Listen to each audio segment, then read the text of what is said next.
শাহ রাজ্যে আসছেন। অমিত শাহ স্বরাষ্ট্রমন্ত্রী, তিনি আসছেন এবং পুজো উদ্বোধন করতে আসছেন। স্বরাষ্ট্রমন্ত্রী ইতিমধ্যেই 3টি পুজো উদ্বোধন করবেন এমনটাই কথা ছিল, কিন্তু কার্যত দেখা গেল যে যেটা বিজেপি সূত্রের খবর যে সন্তোষ মিত্র স্কয়ার পুজো উদ্বোধন করছেন অমিত শাহ, কিন্তু লেক সেবক সংঘ পুজো উদ্বোধনে অমিত শাহ তিনি আসছেন, কিন্তু সেই পুজো উদ্বোধন তিনি করবেন কিনা সেই বিষয়ে কিন্তু ইতিমধ্যেই ধোঁয়াশা দেখা গিয়েছে। প্রথমে লেক সেবক সংঘের পুজো উদ্বোধন করবেন, তারপরে সন্তোষ মিত্র স্কয়ারের পুজো উদ্বোধন, এমনটাই কিন্তু শিডিউল ছিল, কিন্তু দেখা যাচ্ছে যে লেক সেবক সংঘের পুজো উদ্বোধন করবেন কিনা সেই বিষয়ে ধোঁয়াশা রয়ে গিয়েছে। পাশাপাশি ইজেডসিসির পুজো উদ্বোধন সম্ভবত করছেন না স্বরাষ্ট্রমন্ত্রী। পুজো আবহে বঙ্গ সফরে স্বরাষ্ট্রমন্ত্রী আজ রাতে কলকাতায় আসছেন অমিত শাহ। রাত 10:50 নাগাদ বিমানবন্দরে অবতরণ করবেন এবং রাত্রি নিবাস করবেন নিউ টাউনের একটি হোটেলে। কাল পুজো উদ্বোধন করবে, অর্থাৎ আগামীকাল পুজো উদ্বোধন করবেন কেন্দ্রীয় স্বরাষ্ট্রমন্ত্রী। দুটি পুজোর উদ্বোধন করবেন অমিত শাহ।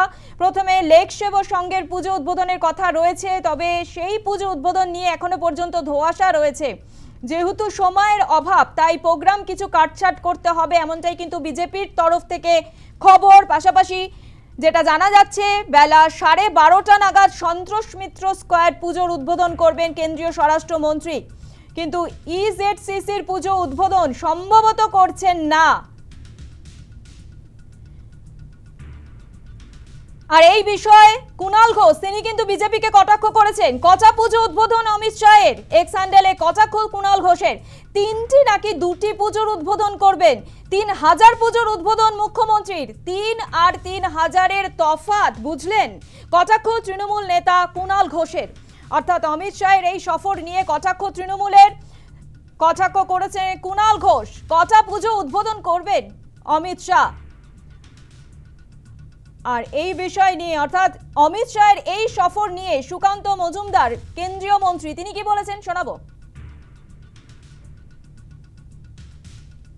পুজো বাছা হয়েছিল, মাননীয় গৃহমন্ত্রী একজন ব্যস্ত মানুষ, তাই পলিটিক্যালি আমরা ঠিক করেছি উনি দুটোর জন্য সময় দিতে পারবেন বলেছিলেন, 3টের জন্য সময় দিতে পারবেন না।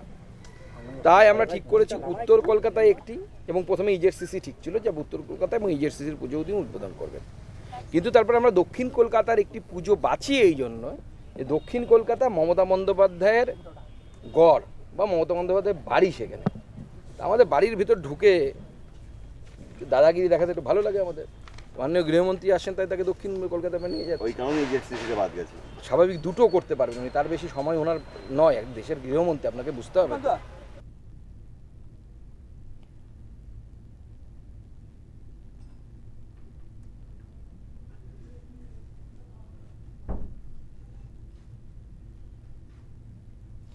দুর্যোগের বেশ কয়েক ঘন্টা পার হয়ে গিয়েছে, কিন্তু এখনো পর্যন্ত শহরের কোনো কোনো জায়গায় জল জমে রয়েছে এবং ইতিমধ্যেই অভিজাত একটি আবাসনে, অর্থাৎ উদিত আবাসনে কিন্তু ইতিমধ্যেই জল জমে রয়েছে। সেই ছবি আপনাদের সকাল থেকেই দেখানো হচ্ছিল, অর্থাৎ এখনো কাটলো না জল যন্ত্রণা। জলমগ্ন উদিত আবাসন, বিদ্যুৎ নেই অভিজাত আবাসনে। আর কি বলছেন এই বিষয়ে আবাসনের বাসিন্দারা শোনাবো আপনাকে। আমি এখানে পার্মানেন্ট থাকি প্রায় 2016 সাল থেকে। তো আমাদের এই নদীটা অ্যাকচুয়ালি লো লেভেলে অবস্থিত, এই জন্য যখনই খুব ভারী বৃষ্টি একসঙ্গে হঠাৎ করে হয়ে যায়, তখন আমাদের যে সিস্টেম আছে সেটা চেক আপ করতে পারে না, ঠিক আছে, তখন আমাদের প্রবলেম হয়। তারপরে এখন ইদানিং আমরা দেখছি আমাদের যে সার্ভিস রোড আছে সামনে, ডিএম বাইপাস থেকে হাইল্যান্ড পার্কের দিক থেকে সমস্ত জল আমাদের ক্যাম্পাসে ঢুকে যাচ্ছে, ঠিক আছে। এই জন্য এত বিশাল পরিমাণ জল আমাদের যে ডিওয়াটারিং সিস্টেম আছে সেটা আমরা বাইরে পাঠাতে ফ্লো করতে পারি না। এই জন্য আমাদের যে মিউনিসিপ্যালিটি আছে তারা এখন তো দেখছি সাহায্য করছে, তাদের লং টার্ম এই জায়গাটা কী করে ইমপ্রুভ করা যায়, কী করে যাতে বন্যা না হয়, সেটা করা যায়, তা আমাদের করতে পারে, আমাদের এই জায়গার সমস্যা মিটবে, ঠিক আছে। আমাদের এই ক্যাম্পাসের মধ্যে বেশিরভাগ সিনিয়র সিটিজেন থাকে, তাদের অনেকের বাবা মা এরা শুধু এখানে আছে, ছেলেপিলেরা বাইরে আছে, কাজে কোনো মেডিকেল এমার্জেন্সি ইত্যাদিতেও আমাদের খুব প্রবলেম।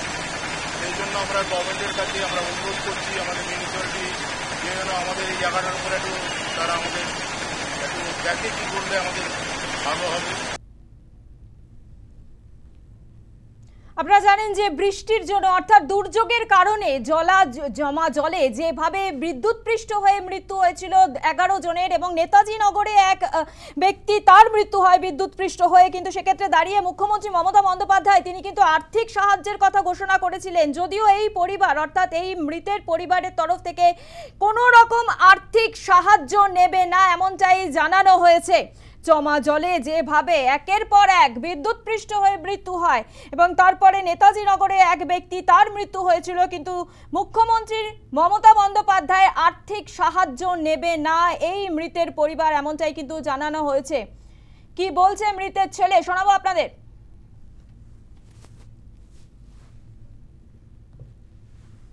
আমার বাবা হয় প্রান্তোষ কুণ্ডু। এটা প্রত্যেক বছরই কিছু না কিছু ঘটে থাকে এবং এরকম মৃত্যু টুকটাক হয়ে থাকে, কিন্তু একটা বছর থেকে তার পরের বছরটা শিক্ষা নেওয়া উচিত যে এটা এরকম কেন হচ্ছে, কিন্তু দেখা যাচ্ছে যে সেই শিক্ষাটা নেওয়া হয়নি।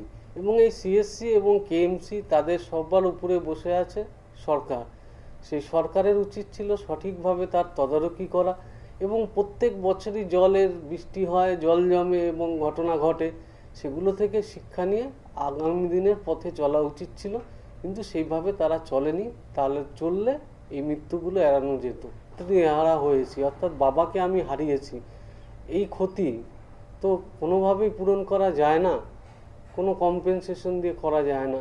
তার কম্পেনসেশন যদি সত্যি দিতে হয়, সহৃদয়ভাবে যদি দিতে হয়, তার পরিবারের একটা সেটা চাকরিটা দেওয়া উচিত, স্থায়ী চাকরি, এবং ন্যূনতম 10 লক্ষ টাকার ক্ষতিপূরণ দেওয়া উচিত। বিরোধী দল থেকে এসেছিল রাজনৈতিক দলের একটা সহযোগিতা, তো সুতরাং এটা আমাদের মনে করেছি যে ওইটা নেওয়া ঠিক হবে না। সরাসরি যদি সরকার দেয় বা কোনো ডিপার্টমেন্ট দেয়, কেএমসি বা সিএসসি, সেক্ষেত্রে কোনো বিষয়টা ভেবে দেখব। আর এবার যে গুরুত্বপূর্ণ খবর আপনাদের জানাবো যে জমা জলে যেভাবে একের পর এক বিদ্যুৎপৃষ্ট হয়ে মৃত্যু হয় এবং সিএসসির কাছে ইতিমধ্যেই রিপোর্ট তলব করেছে কলকাতা হাইকোর্ট। শহরের নিকাশি ব্যবস্থা নিয়ে রিপোর্ট তলব, কলকাতা পুরসভার রিপোর্ট তলব হাইকোর্টের। মৃতদের পরিবারকে ক্ষতিপূরণে কি অবস্থান, রাজ্যকে তার অবস্থানও জানাতে হবে এমনটাই নির্দেশ আদালতের। 7ই নভেম্বর মামলার পরবর্তী শুনানি। বৃষ্টির জমা জলে বিদ্যুৎপৃষ্ট হয়ে মৃত্যু, সিএসসির কাছে রিপোর্ট তলব হাইকোর্টের। শহরে নিকাশি ব্যবস্থা নিয়ে রিপোর্ট তলব, কলকাতা পুরসভার রিপোর্ট তলব কলকাতা হাইকোর্টের। আর এই বিষয়ে বিরোধী দলনেতা শুভেন্দু অধিকারী কি বলেছেন একবার শোনাবো। এই রিপোর্টই তলব করে, কিছু করে না, কিছু হবে না। আমি কলকাতা হাইকোর্টের উপর রেসপেক্ট রেখে বলি, যারা ধুলিয়ান শামশেরগঞ্জের ঘটনায় এনআইএ দেয় না, তাদের কাছ থেকে আপনি কিছু আশা করতে পারবেন। শুভেন্দু অধিকারীর বক্তব্য আপনাদের শোনালাম, এবার শোনাবো কংগ্রেসের তরফ থেকে অধীর রঞ্জন চৌধুরী কি বলেছেন। কলকাতার বুকে যা হয়েছে এবং যা হচ্ছে, তাতে বাংলায় আমরা মধ্যযুগে বাস করছি না আধুনিক যুগে বাস করছি তা নিয়ে দ্বন্দ্ব জাগে। বৃষ্টি হলে জল জমবে, ঠিক আছে, বন্যা পরিষেবা ঠিক আছে, কিন্তু এইভাবে বিদ্যুৎপৃষ্ট হয়ে একের পর এক মানুষের মৃত্যু মিছিল আমাদের সকলকে অবাক করে দিয়েছে এবং এই সরকারের চূড়ান্ত ব্যর্থতাকে, এই সরকারের নগ্ন প্রশাসনকে আজকে মানুষের সামনে প্রকাশ করে দিয়েছে। এই সিএসসি পশ্চিমবঙ্গে বাণিজ্য করার জন্য কোটি কোটি টাকা তৃণমূল পার্টিকে ঘুষ দেয়। আমি দায়িত্ব নিয়ে বলছি, তৃণমূল পার্টিকে, তৃণমূল সরকারকে ঘুষ দেওয়ার বিনিময়ে সিএসসি কলকাতার বুকে একচ্ছত্র রাজত্ব করছে। অন্য কোনো বিদ্যুৎ সরবরাহকারী সংস্থাকে পশ্চিমবঙ্গে সস্তায় বিদ্যুৎ দিতে পারবে কিনা তার জন্য কোনো টেন্ডারের আহ্বান করছে।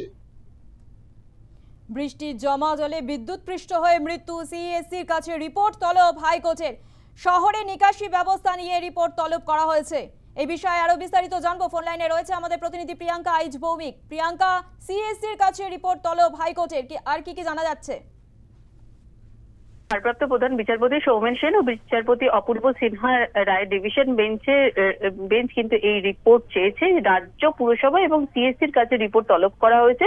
শতপ্রণোদিত মামলা হয়েছিল এবং কলকাতা হাইকোর্টে, যেখানে বিদ্যুৎপৃষ্ট হয়ে 9 জনের মৃত্যু হয়েছে সেই নিয়েই কিন্তু মামলা, এবং সেখানে দাঁড়িয়ে ক্ষতিপূরণ ও ক্যানেল সংক্রান্ত যে বিষয়, সেই বিষয়ে রাজ্যের তরফ থেকে জানানো হবে এবং নিকাশি নিয়ে কি পদক্ষেপ গ্রহণ করছে পুরসভা বা কি পদক্ষেপ গ্রহণ করেছে সেটা কিন্তু পুরসভাকে জানাতে হবে, এবং বিদ্যুৎপৃষ্ট কেন হয়েছে সেই বিষয়ে কিন্তু জানাতে হবে সিএসসি কে, এবং তিন জায়গায় কিন্তু রিপোর্ট তলব করার কথা বলা হয়েছে কলকাতা হাইকোর্টের তরফ থেকে। অর্থাৎ রাজ্যকে যেমন রাজ্যের কাছ থেকে যেমন রিপোর্ট চাওয়া হয়েছে, তেমনই কিন্তু পুরসভার থেকেও রিপোর্ট তলব করা হয়েছে, এবং পাশাপাশি সিএসসির কাছেও কিন্তু রিপোর্ট চাওয়া হয়েছে কলকাতা হাইকোর্টের তরফ থেকে। আগামী 7ই নভেম্বর রিপোর্ট জমা দিতে হবে, সে এমনটাই নির্দেশ দেওয়া হয়েছে প্রধান বিচারপতি সৌমেন সেনের তরফ থেকে, এবং আগামী 7ই নভেম্বরই পরবর্তী শুনানির দিন। ধন্যবাদ প্রিয়াঙ্কা।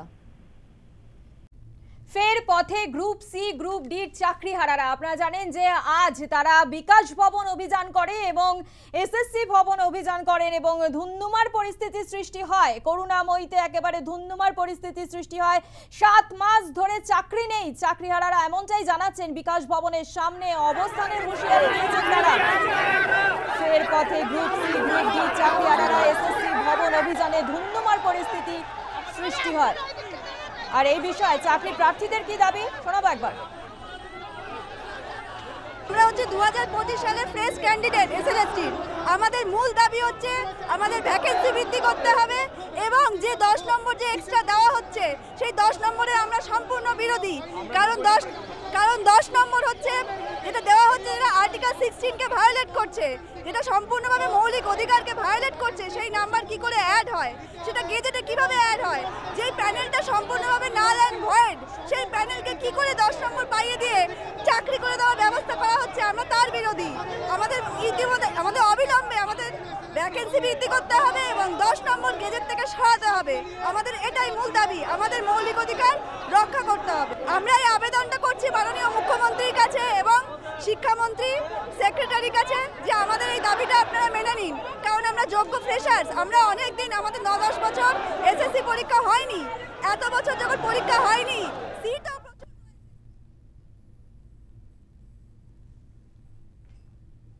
প্রায় 6 ঘন্টা জিজ্ঞাসাবাদের পর বেরিয়ে গেলেন চন্দ্রনাথ সিনহা। রাজ্যের কারামন্ত্রী চন্দ্রনাথ সিনহা তিনি বেরিয়ে গেলেন নিয়োগ দুর্নীতি মামলায়। 6 ঘন্টা জিজ্ঞাসাবাদের পরে ইডি দপ্তর থেকে বেরিয়ে গেলেন চন্দ্রনাথ সিনহা। ইডি দপ্তর থেকে বেরিয়ে এসে তিনি জানালেন, আমাকে কোর্ট আদেশ দিয়েছে, সেজন্য আমি আজকে এসেছি এবং আগামীকাল আসবো, এবং আধিকারিকদের কিছু প্রশ্ন ছিল, সেই প্রশ্ন আমি সাহায্য করেছি।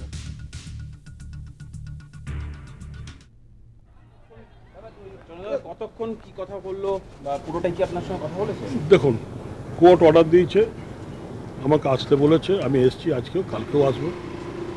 ওনারা কিছু প্রশ্ন ছিল করেছেন, আমি যথাযোগ্য সাহায্য করেছি, ভবিষ্যতেও সাহায্য করব। আপনার এই আর্থিক লেনদেন নিয়ে বারবার ওনারা প্রশ্ন করছে, আমার বললাম তো, যা উত্তর দেওয়ার দিয়ে দিয়েছি। কোনো ডকুমেন্ট চেয়েছে আজকে আবার?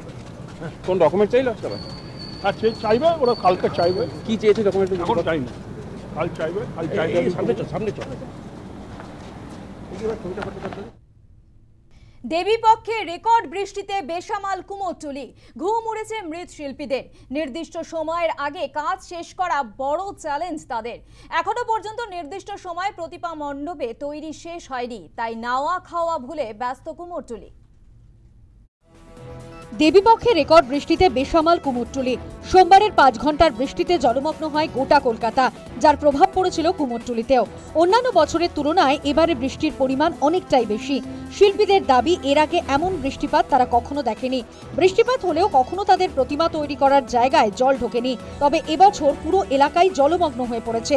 অন্য বছর এই সময়ে প্রতিমা মণ্ডপে ঢুকে পড়ে। এখন দ্রুত দুর্গা প্রতিমা শুকিয়ে নির্মাণ শেষ করাই বড় চ্যালেঞ্জ মৃৎশিল্পীদের কাছে। অনেক প্রতিমা জলে ধুয়ে গিয়েছে। বৃষ্টির জলে যাতে আর ক্ষতি না হয় তার জন্য প্লাস্টিক দিয়ে মুড়িয়ে রাখা হয়েছে প্রতিমা। জল বৃষ্টি হয়েছিল না, তাতে কিন্তু সত্যি আমি নিজে বলছি, আমাদের দুটো ঘরে 1 হাঁটু করে জল হয়েছে এবং ঠাকুরগুলো গলে গেছে। সত্যি কথা, যারা গ্রাউন্ডে গেছে তাদের প্রত্যেকেরই ক্ষতি হয়েছে। আর সেই হিসেবে কাজ কিন্তু আমাদের বসিয়ে দিয়েছে। রাত্রি 2টোর থেকে কাজ বন্ধ হয়ে গেছে। 2 থেকে কাজ বন্ধ, সকাল পর্যন্ত কোনো কাজ হয়নি। আর জানেন, এমনকি বেলা 12টা পর্যন্ত জল ছেঁচে জল বের করে দিয়ে তারপরে যদি কাজ এলো বিশাল, যাকে বোঝায় আর গায়ে কত জোর নেই, কাজ করতে ইচ্ছে করছে না, পার্টিকে যে লাঞ্ছনা খাচ্ছি এরকম ব্যবস্থা করে যে টাইমে প্রতিমা পৌঁছানো সম্ভব হচ্ছে হয়নি বলে তাদের কাছে রিকোয়েস্ট করে সময় চেয়েছি। যদি বা দিচ্ছে এখন কাঁচা নেবো কেন, কাঁচা করতে গিয়ে দেবো আমরা বাগান। এখনো পর্যন্ত নির্দিষ্ট সময়ে প্রতিমা মণ্ডপে পৌঁছতে পারেনি শিল্পীরা।